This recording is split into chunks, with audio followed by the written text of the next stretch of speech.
Deixa eu dar um tempo aí no delay.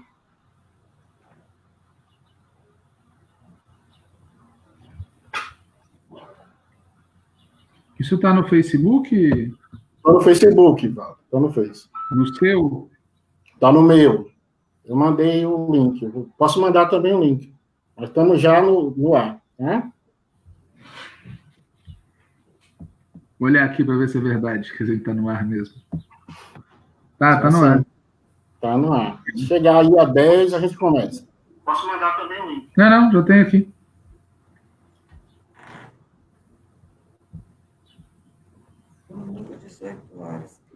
Para eu sair aqui definitivamente, viu, Wagner? Concordo plenamente com você. Eu estou lhe ouvindo aqui, eu acho que você tem toda a razão. Se a gente não tomar cuidado, a gente vai levar 20 dias para esse dinheiro sair por causa dos vetos lá e a sacanagem do presidente.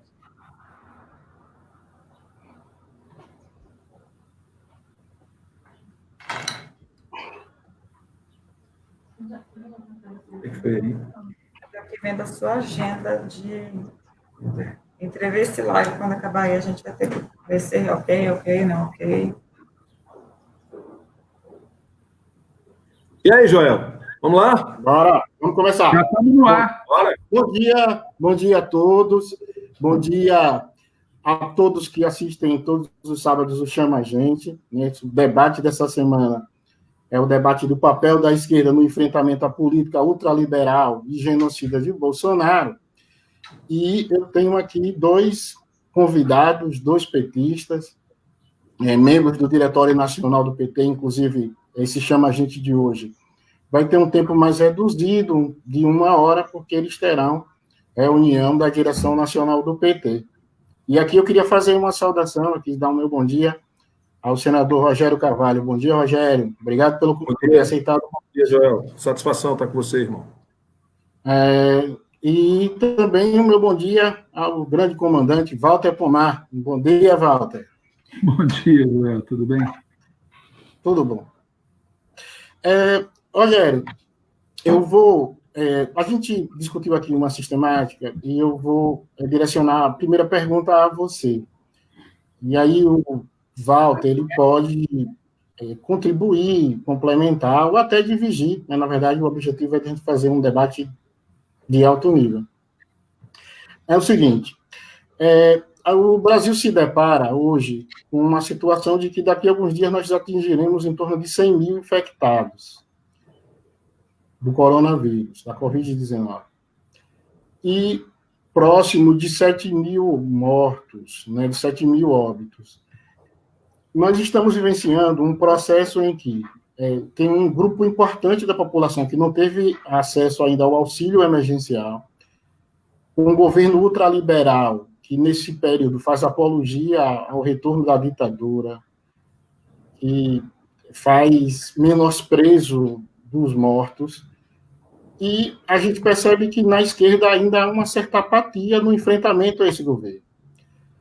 Você não acha, já que antecede aí uma reunião do Diretório Nacional, que chegou a hora de o PT assumir para valer o fora Bolsonaro? Ou quais as ações que você entenderia que seriam mais importantes nesse momento? Bom, primeiro, na reunião que nós tivemos das bancadas com a Executiva Nacional, a gente já definiu pelo fora Bolsonaro, certo? Então, isso já é um consenso entre as bancadas, tanto da Câmara quanto do Senado, como da Executiva Nacional. Isso é uma questão.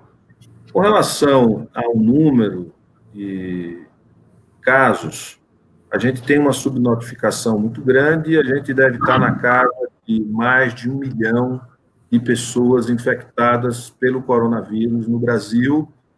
E se considerarmos a diferença no mesmo período do ano anterior de infecções, de insuficiência respiratória aguda como causa de morte e as insuficiências respiratórias agudas de causa-mortes neste ano, nós vamos ver que o número de mortes no Brasil já ultrapassa mais de 10 mil mortes por conta da Covid-19. Então, o cenário é um cenário muito difícil o que demonstra absoluta e total incapacidade do presidente de governar o país, e poderíamos afirmar, ou podemos afirmar, que a maior parte dessas mortes decorrem dos sinais trocados e da ação genocida do presidente da República,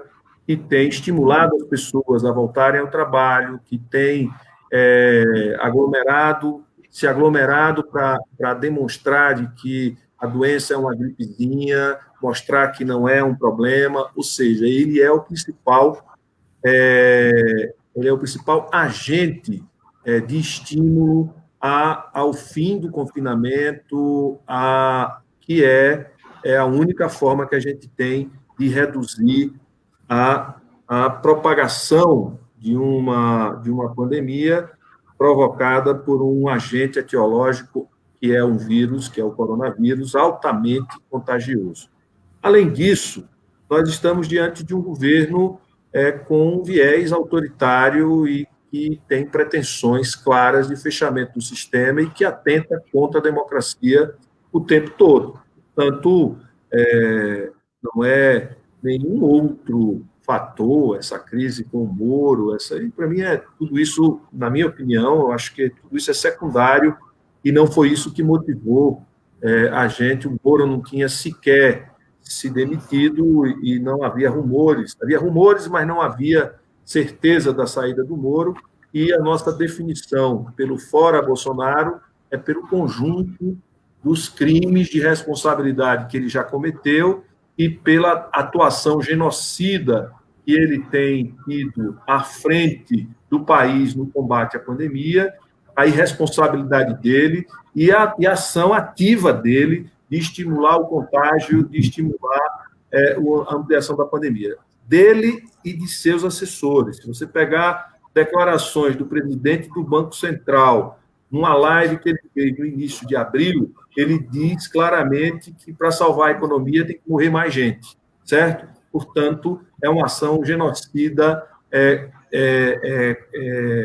intencional para poder gerar o que eles chamam de imunidade de rebanho, para poder livrar a economia da sua paralisia. Portanto, essa é um dos crimes de responsabilidade, e essa é uma das questões, e fora o modo como ele tem conduzido a economia. A gente vem de uma economia, crescimento de um PIB pífio, sem investimento público, com retirada de direitos, com ataque à democracia, ou seja, o conjunto da obra desse governo e o conjunto de crimes de responsabilidade nos colocam diante de um fora Bolsonaro muito consistente e que é hoje uma questão, eu diria que vai ser, na reunião de hoje, unanimidade na direção do PT, como foi unanimidade entre as duas bancadas e a Executiva Nacional do PT. Walter, você quer comentar? Eu queria, na verdade, talvez acrescentar. Primeiro, o governo Bolsonaro ele veio destruindo o Sistema Único de Saúde no Brasil, né? Isso fez com que a nossa capacidade de enfrentar essa situação seja menor do que seria se o SUS não tivesse sido desabastecido de recursos e destruído. Por exemplo, a testagem aqui no Brasil é reduzidíssima, os nossos laboratórios foram desmantelados, etc. Segunda questão ligada a essa é que, como disse o Rogério, ele estimula uma política de combate que não combate a pandemia, né? Ele defende o tal isolamento vertical, ele estimula as pessoas a continuarem com as suas atividades normais, ele chama de gripezinha, etc. E, em terceiro lugar, o que eu acho mais grave, ele sabota, impede, dificulta toda e qualquer política que permita às pessoas ficar em casa. Porque para que as pessoas possam ficar em casa, elas têm que ter garantia de emprego, garantia de salário, garantia de renda, tem que ter condições adequadas. Não existe nada disso, existe o contrário disso. Quer dizer, o governo Bolsonaro veio estimulando desde o início, uma ampliação da miséria, do desemprego, ou seja, veio retirando as condições da população poder se proteger, né? Desse ponto de vista, qual é o erro, na minha opinião, cometido pelo nosso partido, o partido dos três que estamos aqui, né? Nós demoramos muito para aderir a essa ideia do fora Bolsonaro. O Rogério tem razão, nos últimos 10 dias, eu acho que todo o partido aderiu a essa posição. Nós podíamos ter adotado essa posição antes, porque está evidente que o principal agente da disseminação da pandemia no Brasil é o presidente da República, é o governo federal. Não só a atual gestão, mas a gestão Mandetta no Ministério da Saúde, muito ineficiente, muito incapaz, com uma linha incorreta, enfim. Ademais, quer dizer, falta intensidade. Claro que a nossa situação é difícil, porque nesse quadro de isolamento social não é possível fazer o grau de mobilização e pressão política que deveríamos fazer, né? Poderíamos fazer. Mas, de toda maneira, na minha opinião, além da demora, falta intensidade, tem um problema de foco com que eu encerro, que é o seguinte: não basta para nós tirar o presidente da República. Embora a situação seja muito difícil, embora o Bolsonaro continue com uma popularidade inacreditável diante dos crimes que ele vem cometendo, como disse com razão o Rogério, tá certo? Ele continua com um núcleo duro de apoio na população, nas Forças Armadas, nas polícias, nas milícias e no grande empresariado, né? Essa declaração eu também vi do cara do Banco Central, é inacreditável, mas corresponde à cabeça do grande empresariado. Eles querem lucrar, não querem salvar a vida. Essa gente continua apoiando o Bolsonaro, né? Por um lado, a situação é muito difícil. Por outro lado, nós não controlamos as instituições. Dizer, o Supremo é o mesmo que fez o que fez contra nós. A maioria do Congresso é a que a gente conhece. Então, nós não controlamos as instituições, a gente não consegue, não tem como colocar povo na rua. Então, a situação é muito difícil, mas, por outro lado, a gente tem que dizer a verdade. Não basta tirar o presidente da República, dizer, substituir o Bolsonaro pelo Mourão, manter esse governo com Guedes e companhia limitada, continuarão empurrando o país para uma catástrofe. Então, a gente vai insistir muito na reunião do Diretório Nacional, que começa agora há pouco, que a gente deixe claro que a posição do PT tem que ser fora Bolsonaro, Mourão, seu governo, suas políticas e novas eleições, né? Essa é a saída democrática. Claro que podem haver outras, claro que se ocorrerem outras, o PT pode até votar a favor, mas sempre afirmando que a gente precisa de uma solução de conjunto para a situação que é muito grave, né? Eu acho que tudo que eu tenho ouvido dos especialistas, das pessoas que acompanham, que esse mês de maio vai ser barra pesada. Pois é, eu tenho uma coisa, Rogério. Eu fiz uma pergunta a dois intelectuais, numa dessas nossas lives anteriores, sobre uma cena que eu vi de uma mulher negra. Não sei se vocês já viram essa cena. Ela para um repórter da Rede Globo e diz o seguinte: a Rede Globo é lixo. Bolsonaro está certo. Era Rogério e Walter. E aí eu direciono nesse momento a Walter. A base da bancada da bala e da Bíblia, ela tem força incisiva. Isso não traz para o PT um repensar e uma reflexão de uma série de coisas. Porque, por exemplo, os movimentos organizados sempre trouxeram a pauta da Globo, do Fora Globo, da Globo Lixo. Agora tem segmentos organizados pela igreja que conseguem fazer isso e levar esse discurso para a periferia. Onde o PT errou nisso daí? Acaba sendo um processo meio alucinatório. Como você vê essa situação? Olha, eu vou responder assim. Primeiro, nós temos, apoiando a esquerda brasileira, quase metade da população. Então, toda vez que a gente fala o PT errou, a gente sempre tem que levar em consideração que, tendo errado ou tendo acertado, o nosso partido conseguiu fazer algo que a esquerda brasileira nunca conseguiu, que é ter uma base social, uma base eleitoral, uma base institucional muito grande. O problema é que isso é insuficiente frente a uma direita tipo Bolsonaro, que faz uma aliança entre uma cúpula financeira ultra neoliberal e uma base de massas muito lumpezinata, muito atrasada, muito fundamentalista.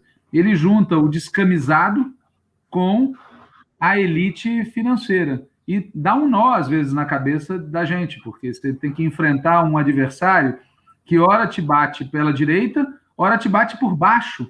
Né? Quantas pessoas do povo a gente encontra defendendo militantemente as posições da ultradireita? É assustador.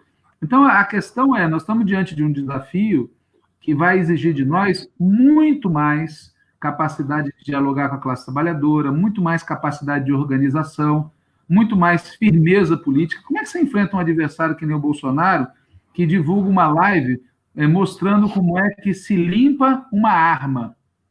Que tem um filho que divulga um grupo de caras disparando e berrando Bolsonaro. Eu entendo o que ele está querendo dizer. Quando tem uma apoiadora do Bolsonaro que fala que nós temos que fazer como na Hungria, ou seja, nós temos que sair matando os inimigos.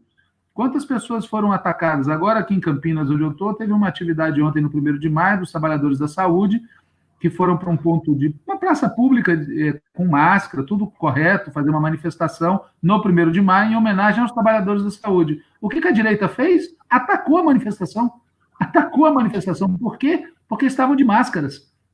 Porque estão dizendo que é preciso se defender contra... É nesse nível de ignorância e violência que a gente opera. Então, assim, na minha opinião, a gente já há alguns anos deveria, e agora é indispensável, a gente mudar o nosso padrão de organização, de militância e de comunicação de massa. Nós não vamos enfrentar essa aliança que o Bolsonaro montou do jeito que a gente enfrentou o Fernando Henrique. Todo tipo de lógica, todo tipo de política, o grau de política. Então, Assim. Walter, terminou? Deu uma interferênciazinha aí na sua fala? Terminei. Rogério. Eu concordo com a análise de Walter. Eu acho que nós estamos diante de uma direita nazifascista com métodos... Quem viveu em São Paulo, como eu vivi um tempo, e eu vivi na Unicamp um tempo, e eu convivi com uma direita nazifascista no começo da década de 90, então eu imaginava e eu sabia o que era a extrema-direita, a falta de limites éticos, a falta de limite moral, ou seja, o que vale é a versão, o resto não tem a menor importância, não tem fato histórico, não tem sustentação, nada precisa ter base de sustentação. O que importa é a narrativa, o que importa é a capacidade de você construir uma versão sobre os fatos e está tudo bem. Se você convencer e arrastar as pessoas, está tudo bem, independente se você vai levar essas pessoas à morte, se você vai levar essas pessoas ao genocídio, não importa. O que importa é você ganhar no debate e ganhar a narrativa. Acho que a eleição de 2018 nós perdemos também por a gente já vem perdendo, né? A gente se afastou bastante, ou a gente não acumulou quase nada e tirou menos proveito do que eles tiraram dessa hiperconectividade produzida pela revolução da comunicação, e eles fizeram uma coisa que eu batizei, chamo de comunicação dirigida, e eles foram capazes de fazer discursos diretos, dirigidos a grupos específicos, ainda que contraditórios entre os grupos, certo? E foram transformando pessoas normais, pessoas comuns, em cabos eleitorais e que disputavam a versão e a narrativa deles dentro de casa.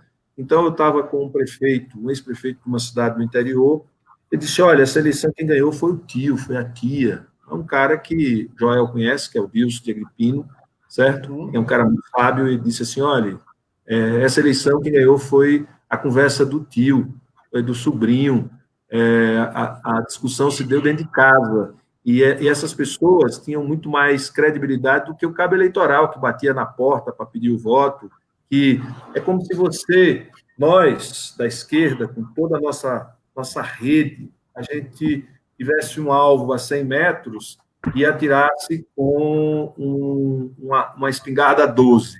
Sabe quanto? Você tem 100 alvos, você bota uma espingarda 12 a 100 metros. Você vai acertar o quê? Nada. Você vai espalhar um monte de chumbo, né, assim, e não vai acertar alvo nenhum. E eles, no nosso caso, tem o risco de dar um tiro no pé. Veja, e eles com uma arma de precisão, eles não erram alvo nenhum. Ou seja, eles fizeram e utilizaram de um instrumento de comunicação, um conjunto de ferramentas de comunicação para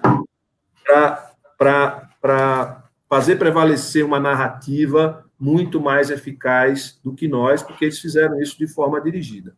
As pessoas não dão bola para isso, não consideram isso, mas eu vi um senador ser eleito no meu estado sem ter base nenhuma, sem ter conhecimento em nenhum município, ninguém saber quem ele era, e ele ter mais voto do que o governador. Ele teve 190 mil votos a mais do que eu, e eu tive 50 mil votos a mais do que o terceiro colocado. Eu fui muito bem votado, mas ele foi muito mais bem votado do que eu, só que eu tenho 33 anos de militância, fui secretário municipal, secretário estadual, deputado federal, conheço todas as lideranças de todos os municípios, tinha base em todos os municípios, viajava, corria. Todo mundo sabe como eu rodo, como eu viajo, como eu estou presente nos diversos espaços. Esse cara nunca foi em lugar nenhum. Sabe quem estava por trás dele? O Renova BR.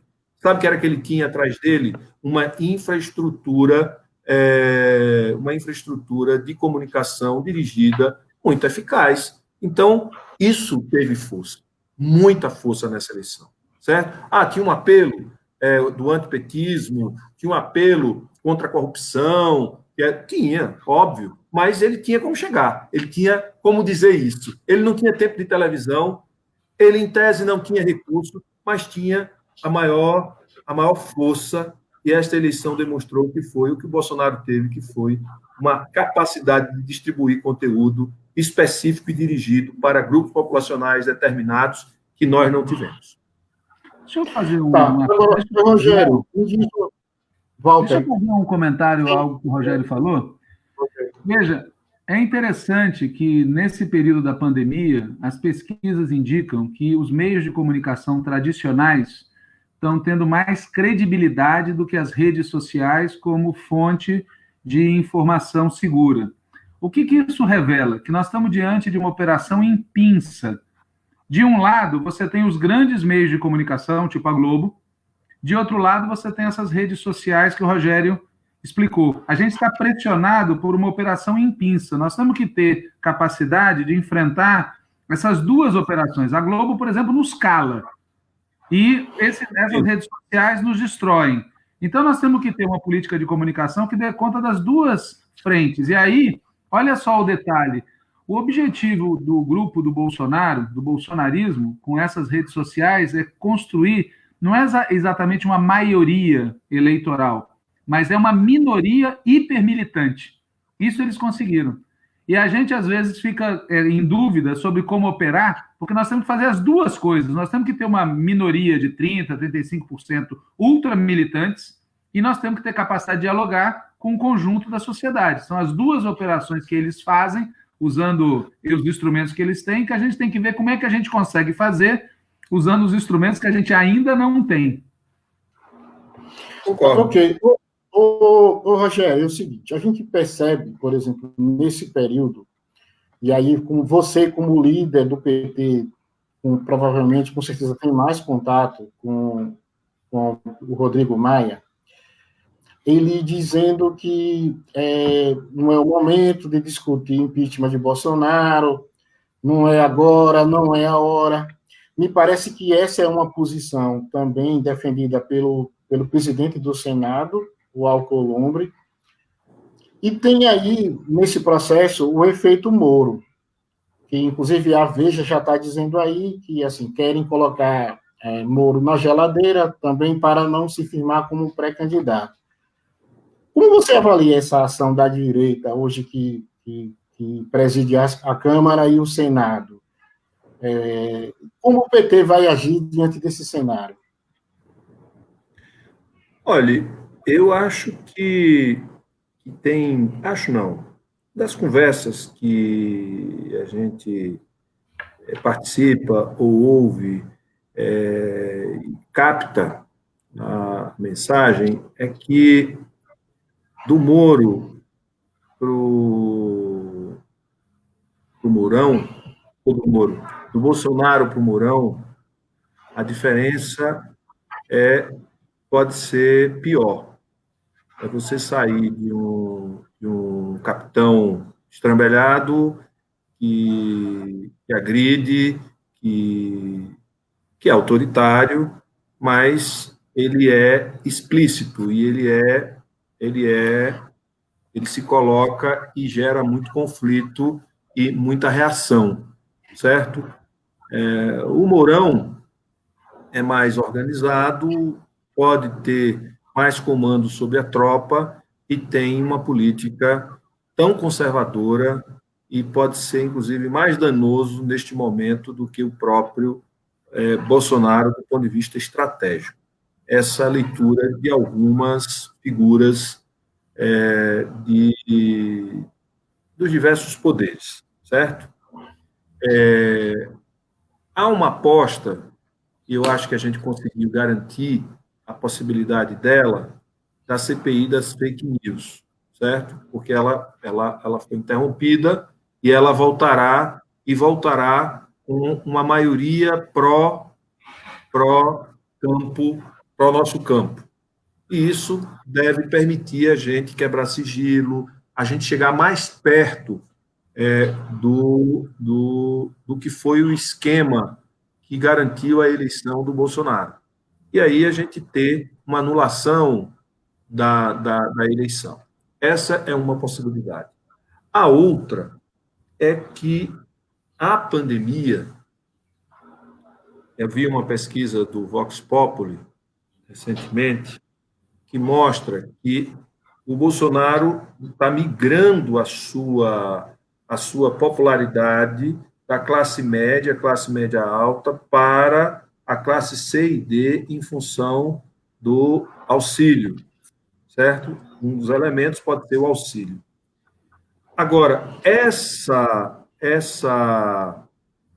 migração e essa aceitação, essa aprovação na casa dos 30%, ela pode ser corroída pelas atitudes e pela aposta genocida que ele fez. Então, há uma compreensão de que o agravamento da crise decorrente da pandemia e da falta de soluções e de iniciativas do governo e a política restritiva conduzida pelo Guedes pode gerar uma corrosão maior de sustentação, e aí se consolida o espaço para a gente ter um cenário mais concreto de impedimento do presidente, tá certo? Então, tem avaliações, né?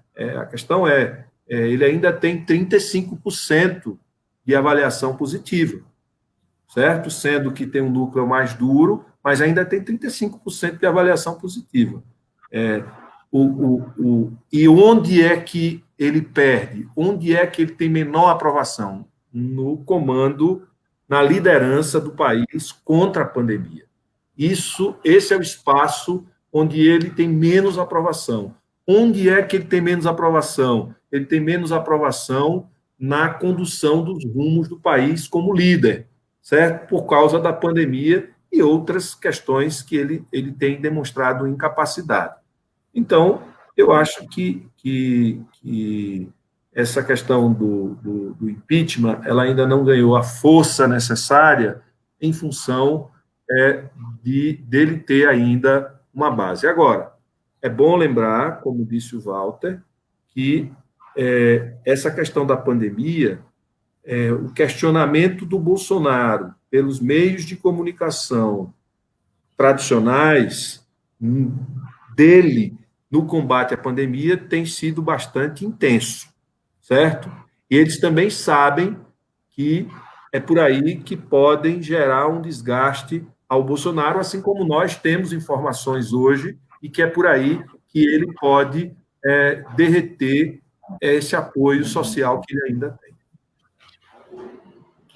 Walter, quer contribuir? Eu acrescentaria o seguinte, a lógica política no país está polarizada em torno de duas posições.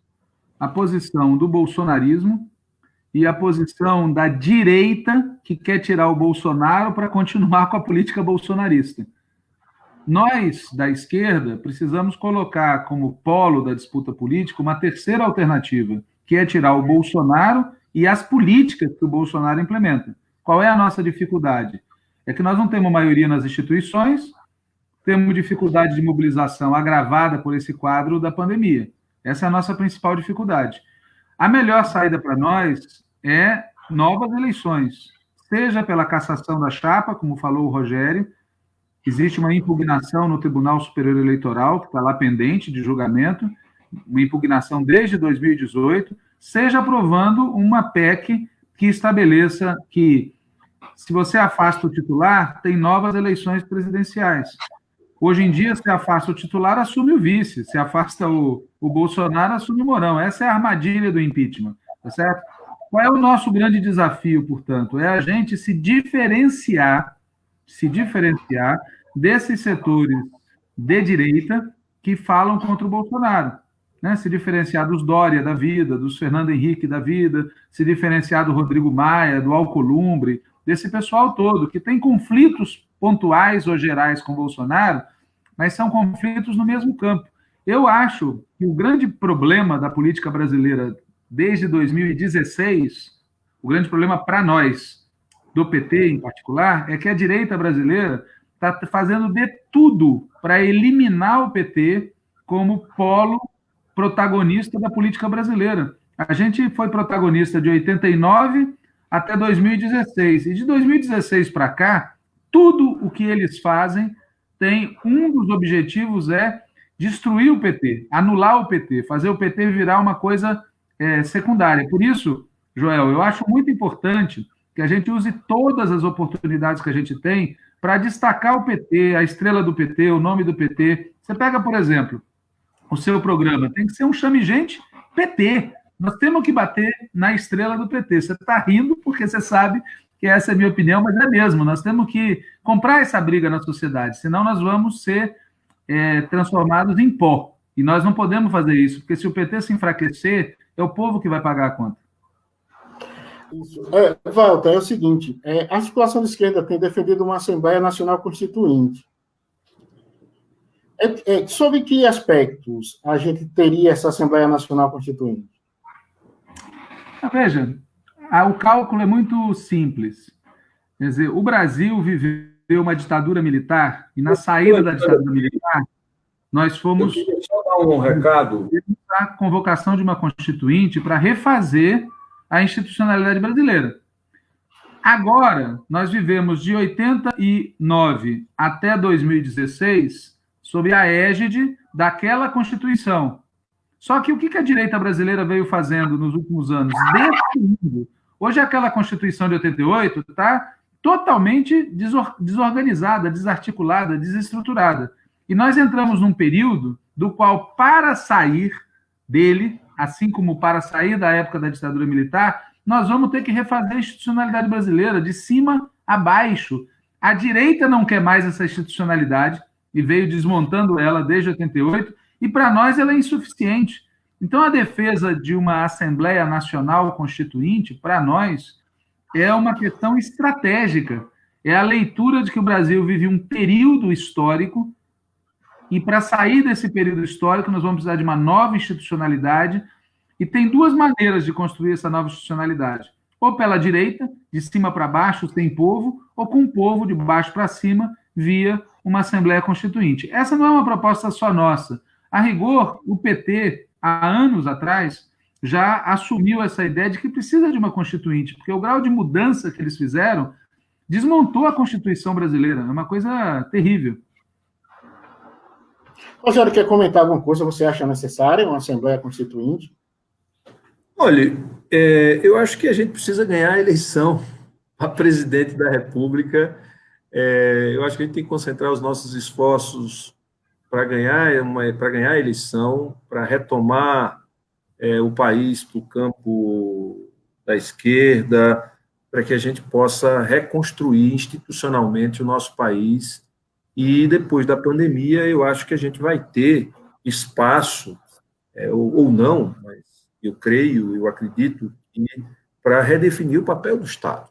Essa pandemia está mostrando que a ausência do Estado, ou não ter Estado, significa não ter proteção de nenhum tipo, ficar à própria sorte, largado à própria sorte. Então, nós estamos vendo agora que sem Estado não há mercado financeiro, sem Estado não há setor industrial, sem Estado não há assistência social, não há saúde, ou seja, é importante nós redefinirmos, a partir desta pandemia, o papel do Estado. Acho que a gente precisa redefinir o papel de como nós vamos tratar numa sociedade com inteligência artificial e os meios de produção preterindo da força de trabalho da forma clássica, ou seja, como é que nós vamos tributar, nós vamos tributar a geração de riqueza, porque a geração de riqueza não necessariamente ela vai implicar na sua grande, em parte dela, significativa força de trabalho, e sim inteligência artificial. Como é que nós vamos sustentar os milhões de brasileiros e os milhões de humanos que tem no mundo sem ter uma nova lógica de tributação da riqueza, certo? De apropriação da riqueza por este Estado que precisa ser forte, e está demonstrado agora.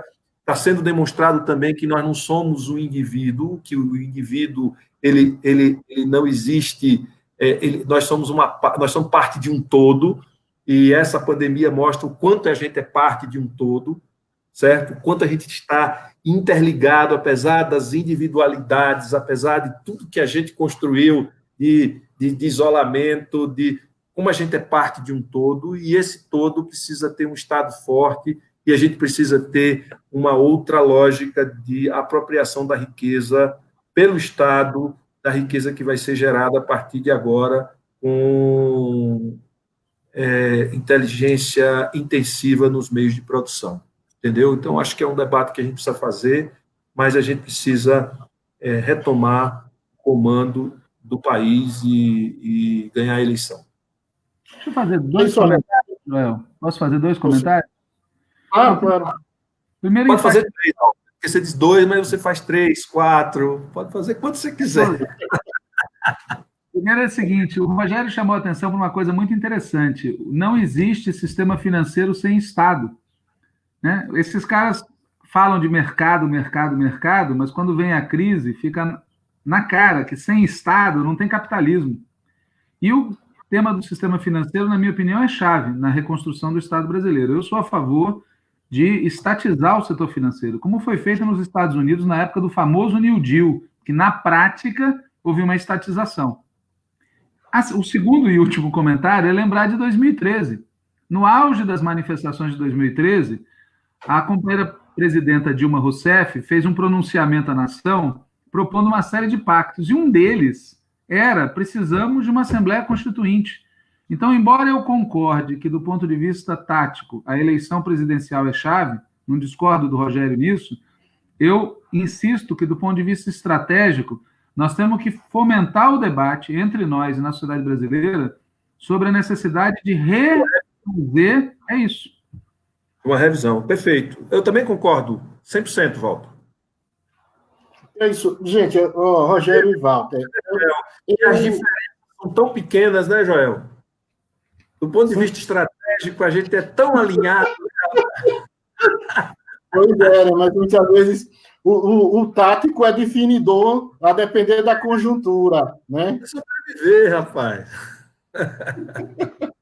Eu não sei do que vocês estão falando. Tem uma intimidade aí que eu desconheço. Tá, mas quando chega o debate dentro do PT, aí a coisa pega fogo, certo? Nada.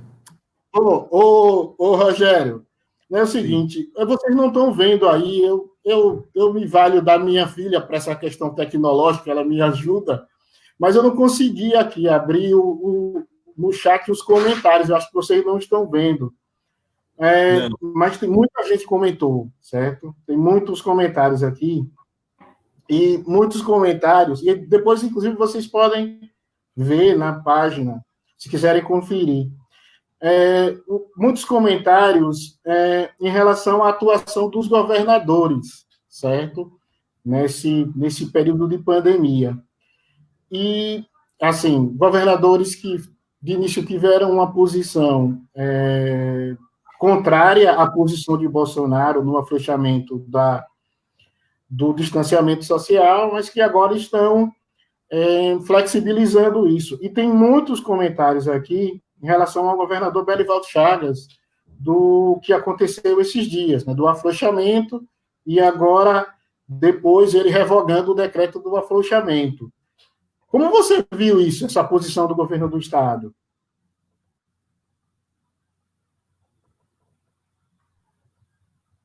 Lá, Walter, primeiro? Ei, Walter, quer falar primeiro? Eu posso falar da situação de São Paulo. E em seguida, o Rogério, porque essa situação eu estou vivendo aqui. Tem muita gente na esquerda que elogia o Dória, o próprio Dória aparece batendo no Bolsonaro, etc. Mas a verdade é que aqui em São Paulo, a política de quarentena adotada pelo Dória foi muito meia-boca, muito meia-boca. Primeiro porque a quarentena propriamente dita está abaixo do necessário. Eu ontem tive que ir a São Paulo para ir ver meus pais, ajudá-los, e o resultado é terrível, é assustador. Você passa pela Paulista e passa pela Avenida Sumaré, que são regiões de classe média em São Paulo, metade das pessoas sem máscara, fazendo exercício, levando o filho para passear no carrinho de bebê. É uma loucura, é uma loucura. E não é assim, não é na periferia, eu insisto. Locais onde as pessoas estão informadas. E encontrei três manifestações de bolsonaristas pedindo a ruptura da quarentena, ruptura total, sendo que a quarentena realmente existente é baixo perfil. Mas por que acontece isso? Que o empresariado quer, a todo custo, fazer com que a quarentena seja rompida. E o Dória oscila. Ele oscila entre manter uma quarentena meia boca e recuar da quarentena. Olha só, ontem e anteontem, duas notícias ao mesmo tempo. A de que o governo poderia ir para um lockdown total e a notícia do que no dia 11 de maio a quarentena vai ser suspensa. Então não é sério. Ou seja, a política da direita em geral no Brasil, no enfrentamento da pandemia, está vários graus abaixo do necessário. Isso faz com que os nossos governos, os do PT, enfrentem uma pressão brutal. Porque eu, por exemplo, ouvindo o Wellington, ouvindo a Fátima, ouvindo o Rui, você vê que eles estão levando a sério. Estão fazendo todo o esforço possível para manter uma quarentena de verdade. E a pressão da extrema-direita e do empresariado e do governo Bolsonaro é muito grande, e os governos de centro, centro-direita, direita, que estão na linha da quarentena, estão numa linha meia-boca. Então, eu não sei da situação específica aí de Sergipe, mas tomando por São Paulo, a situação é muito grave, entendeu? É muito grave porque a base social deles exige, uma parte da base social deles exige a ruptura da quarentena, até porque, eu encerro com isso, é o dado que o Temporão e o Arthur Quioro deram na reunião do Diretório Nacional do PT, que o Rogério Carvalho conhece, né?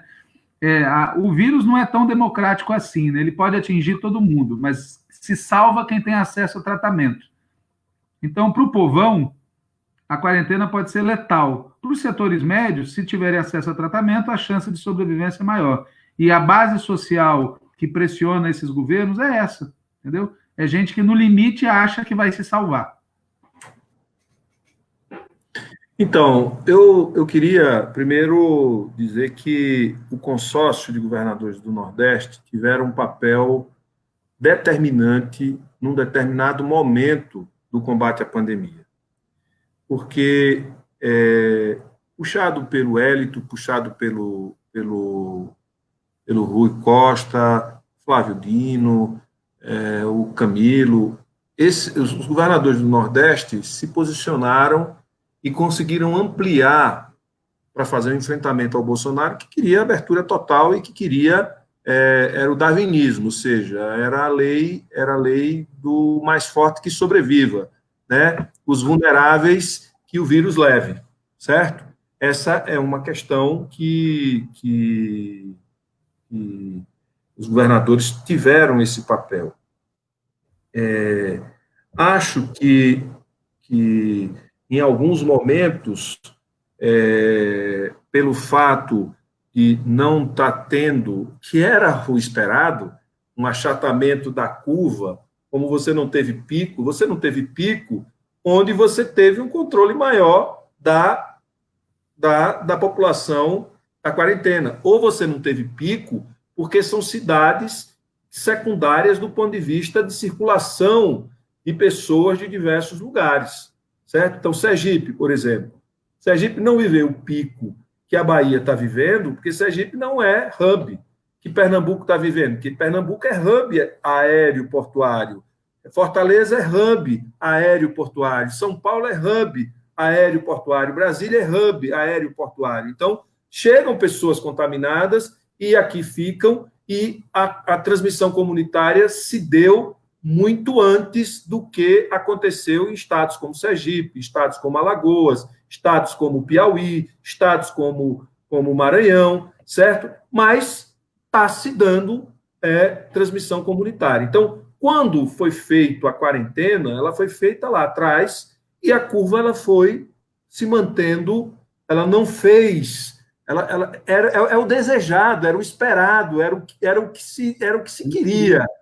Como não fez isso, aí vem a pressão, não é nada, né? É como tratamento de tuberculose e de infecção. O cara toma 2 dias de antibiótico, diminui o sintoma, suspende o antibiótico, e aí depois volta, e aquele antibiótico não funciona mais, ele tem que fazer uma associação de antibióticos para tratar da mesma doença, porque você selecionou a cepa resistente ao antibiótico que ele tomava.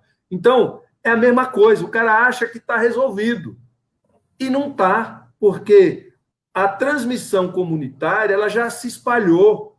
Se você não mantém a quarentena, aí você vai ter uma explosão e não tem sistema de saúde que segure. Então, quando o governador de Sergipe fez um decreto abrindo, teve uma reação do Comitê Científico do Nordeste, certo? Dizendo que Sergipe era o estado que mais preocupava. Por quê? Porque, ao abrir, ele ia explodir. Ao explodir, o que aconteceria? Ele ia contaminar a Bahia, que está no esforço filho da mãe, ia contaminar Alagoas, que também está fazendo um grande esforço, ou seja, nós perderíamos o controle de toda a região Nordeste. Por isso que o governador do estado de Sergipe voltou atrás.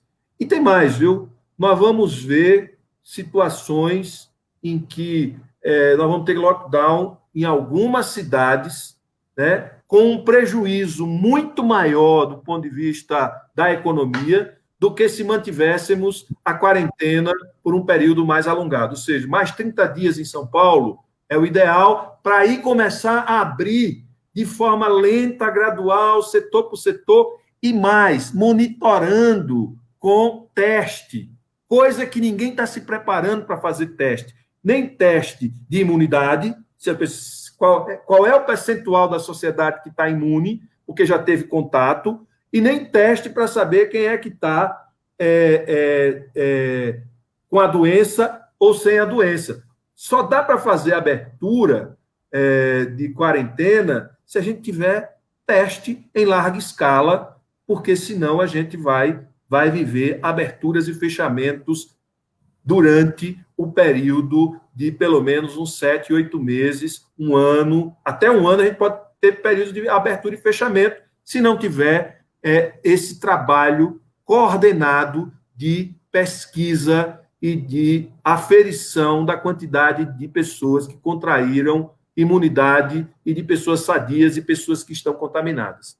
E eu não estou vendo o governo federal, que poderia estar ajudando nisso, porque isso é uma estratégia central, certo? É um país, não importa se é Sergipe, se é São Paulo, se é Bahia, se é Rio Grande do Norte, não importa, é o país. O governo central tinha que estar comprando aí e se preparando para ter pelo menos 50, 60 milhões de testes para poder se preparar para a saída da quarentena, né? Tanto testes de imunidade, quanto testes de estar doente ou não, ou seja, testes de testar positivo ou negativo, teste de verificar se está contaminado ou não. Então, eu sinto que nós vamos ter um desdobramento muito, muito, muito tenebroso pela frente. Eu não tenho nenhuma esperança positiva com relação à pandemia no nosso país, não. Com todo o esforço que vários governadores têm feito, certo? Principalmente os do Nordeste e os do PT. Você está sem som. Calaram a sua voz, Joel. Joel, você está sem som. Pronto, voltou. Pronto. Direcionar a pergunta agora a Walter. Há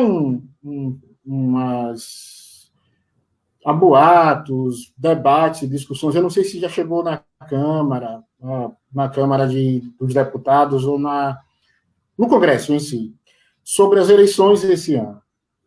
Walter, o que é que você avalia? Você entende da necessidade de fazer eleição esse ano, do adiamento da eleição?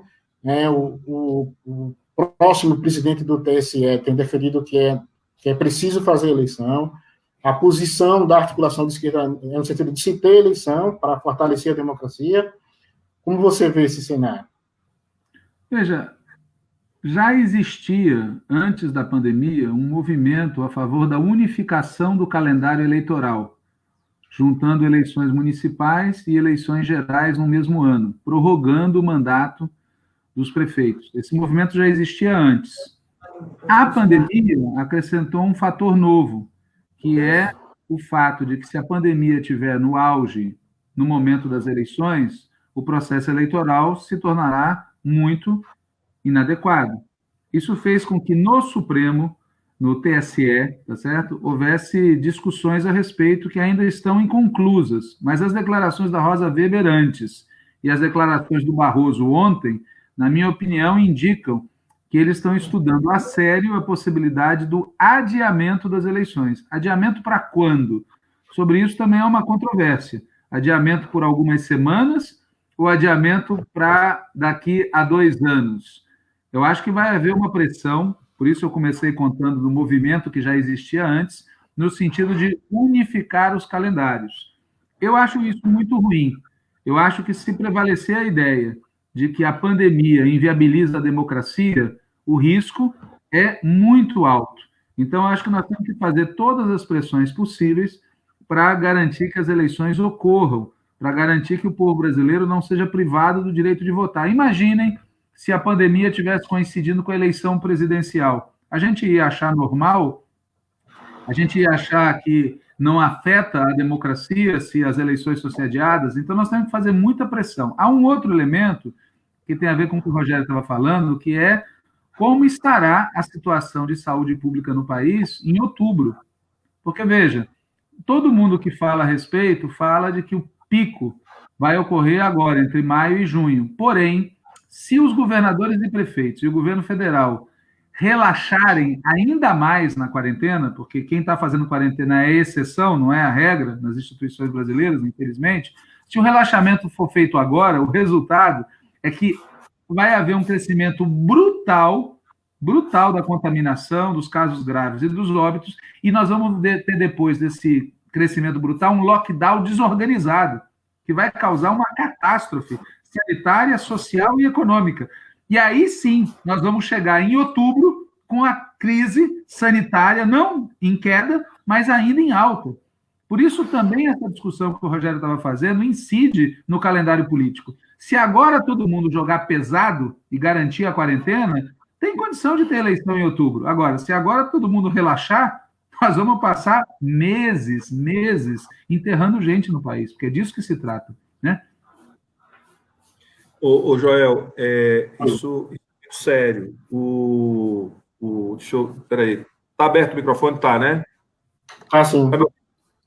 Tá me ouvindo? Estamos vendo. Assim. Então,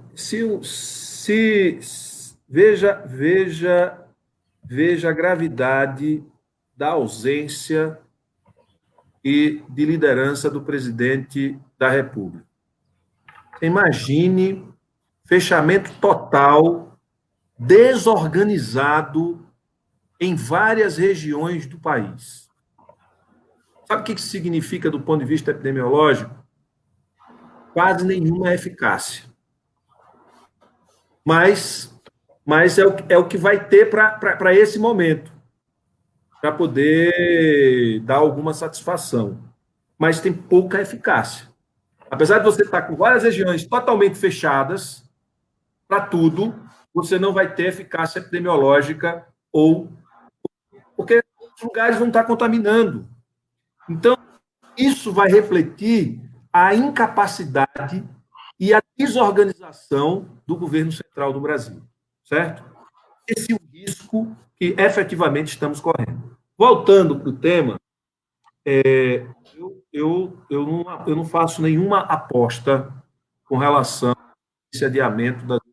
Pode ser para dezembro, pode ser para final de novembro, primeiro turno, e início de segundo turno, ou pode ser um oportunismo para que não haja eleição, uma oportunidade para os oportunistas não ter eleição este ano, certo?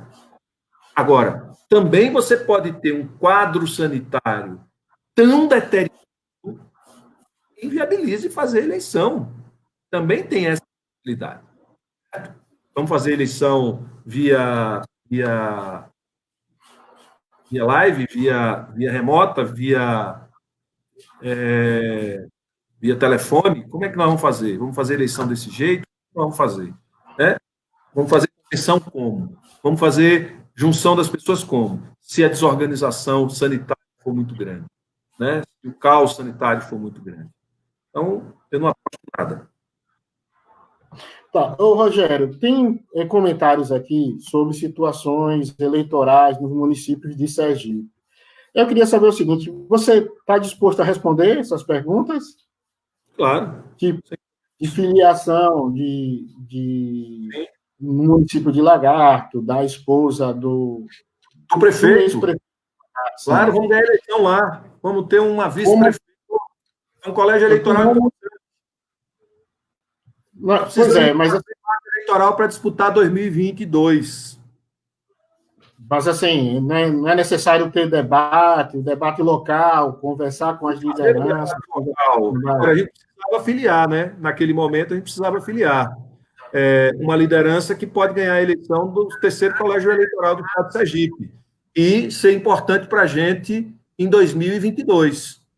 Né? A gente também precisa fazer algumas apostas táticas, sob pena de não ter viabilidade eleitoral em 2022. Assim, então, na verdade, então, já está definida a sua pré-candidatura a governo de 2022? Como você avalia isso? Eu não tenho como não ser, só se tiver algum nome no partido que esteja numa melhor condição, mas eu, no meio do mandato de senador, numa disputa fundamental para a gente, como não ser candidato? Pergunta a Walter. Como não ser candidato? Manda, Walter. Não, você... Eu estou perguntando aqui. Seu microfone está fechado, Walter. Do ponto de vista... O microfone está desligado, o seu. Do ponto de vista pessoal, eu estou muito satisfeito em ser senador e gostaria de ficar os 8 anos em Brasília, que aqui faz política e é uma casa legislativa de grande importância. Tem um lugar que dá para você fazer política, que dá para você conversar, dá para você interagir, dá para você interferir, é o Senado da República. Agora, nós vamos ter uma eleição muito importante em 2022. Se não tiver outro nome que seja capaz de fazer o enfrentamento, ainda que seja para fazer a disputa, para poder a gente arregimentar, para poder a gente mobilizar e ajudar no processo maior, naturalmente que eu tenho total disposição para isso. Walter, quer responder? Na verdade, tanto o Rogério quanto eu temos que sair da sua live para participar de outra live agora, Joel, porque nós temos reunião do Diretório Nacional do PT, onde as diferenças e as concordâncias vão aparecer ou não. O que eu queria só, em relação a isso que o Rogério falou, quem pode opinar sobre a tática aí em Sergipe são vocês. O que eu só quero dizer é aquilo que eu disse antes, o PT tem que ter candidatura a prefeito, a governador, ao Senado, aonde for possível, porque o Partido dos Trabalhadores cumpre um papel na luta política do país que é insubstituível. E se a gente perder força, quem perde força é o povo brasileiro. É isso que eu queria insistir. E também propor que você coloque uma estrelinha do PT aí no card do Chame Gente, Joel. Com certeza, com certeza. Só uma última pergunta, pode ser? Tem tempo para uma última pergunta? Rapidíssimo. Pode ser? Pronto. Então é o seguinte, o que é que os dois, assim, o que é que vocês esperam desse cenário pós-pandemia no Brasil e no mundo, né? Espera uma visão, uma ruptura com o capitalismo ou o fortalecimento do capitalismo. E aí eu queria começar por Walter e terminar por Rogério. Veja, eu não espero nada. O que vai ser depende daquilo que a gente fizer. Eu acho que a gente tem que esticar a corda ao máximo, porque nos momentos de crise que o capitalismo, o governo da direita, a classe dominante mostra o quão inútil, desgraçado e violento esse sistema é para o povo. Então nós temos que esticar a corda ao máximo para que o pós-crise seja de um jeito ou de outro. Se a gente conseguir agora esticar a corda, acumular força, demarcar o campo, apresentar nossas propostas, obter vitórias parciais, o dia seguinte vai ser de um jeito. Agora, se a gente ficar calado, apático, derrotado, ficar com soluções meia-bocas, não conseguir mobilizar, não conseguir enfrentar, o pós-crise vai ser de outro jeito.